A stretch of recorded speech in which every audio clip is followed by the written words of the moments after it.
Bonjour, c'est Mathieu Meunier pour anecdote numéro 1. Alors, je vais vous parler d'un truc qui me tient vraiment à cœur. En fait, dès le plus jeune âge, j'ai toujours été un grand fan de cinéma. Genre, dès le plus jeune âge, je regardais énormément de films avec mon père, toute ma famille, tout ça. C'était à fond dans le cinéma et j'étais très créatif et j'écrivais énormément de scénarios. Ils étaient vraiment pétés parce que j'étais petit, mais j'en écrivais vraiment plein. Du coup, je me suis dit, ouais, je veux vraiment faire des films. Je disais ça à mes parents, je voulais devenir réalisateur. Dès que j'étais petit, je me renseignais pour les écoles de cinéma, tout ça, parce que c'était vraiment ça qui m'intéressait. Et en fait, quand j'avais 8 9 ans, pour mon anniversaire, j'avais eu un caméscope.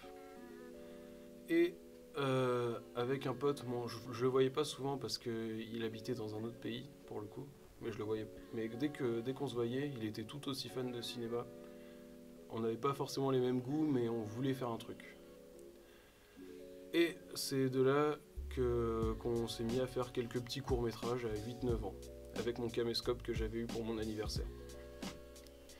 Et je m'en rappelle, ça avait commencé, on était chez ma grand-mère à l'époque. Genre, on avait passé le week-end chez ma grand-mère, et du coup, c'était une grande maison, tout ça. Et dans cette grande maison, on s'est dit, bon, on va faire un court-métrage, quoi. Et on commençait à écrire le scénario. On n'allait pas faire un truc de science-fiction avec des méga effets spéciaux parce que déjà on avait 9 ans et en plus on n'avait pas les moyens du tout. Du coup on s'est dit on va faire un film un peu d'action mais enfin, on avait fait une histoire avec le gentil et le méchant, un espèce de kidnapping et genre le méchant avait kidnappé une poupée. Mais on voulait faire ça, un kidnapping en gros. Et du coup, on avait commencé, on faisait le tournage, on avait fait une introduction, je me rappelle, moi j'avais joué l'espion. Et du coup, on a passé vraiment 3 heures à filmer en tout. J'ai même demandé à la fin à ma mère de filmer la dernière scène parce que c'est la seule scène où on ne pouvait pas être tous les deux. Et il fallait bouger, et parce que j'avais aussi un pied de caméra pour le caméscope.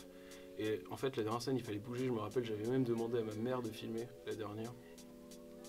Et en fait, on avait une ligne directrice, mais c'était surtout de l'impro quand même. Et du coup, on a fait le court-métrage et on faisait les effets spéciaux de notre manière. Par exemple, à un moment, je me rappelle l'espion, entre guillemets, parce qu'on avait dit que c'était un espion. À un moment, il s'évanouit et pour ouvrir les yeux, je me rappelle, il y avait un petit cache de la caméra et on l'entrouvrait à chaque fois. Et ça faisait l'œil qui s'ouvrait petit à petit. Et ça avait commencé. Ça avait fait un petit effet spécial, ça avait fait une transition et on en était hyper fiers, je me rappelle.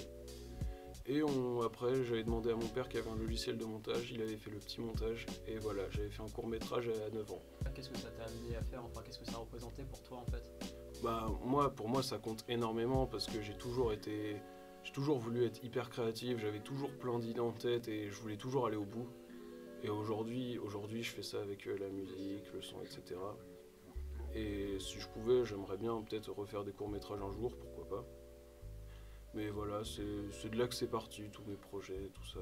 Pour moi, ça compte énormément parce que c'est le début. C'est le début, à 8 9 ans, je faisais des trucs. D'accord. Écoute, merci mec d'avoir participé à ce premier épisode d'Anecdote. Ça me fait grave plaisir aussi. À la prochaine. À la prochaine.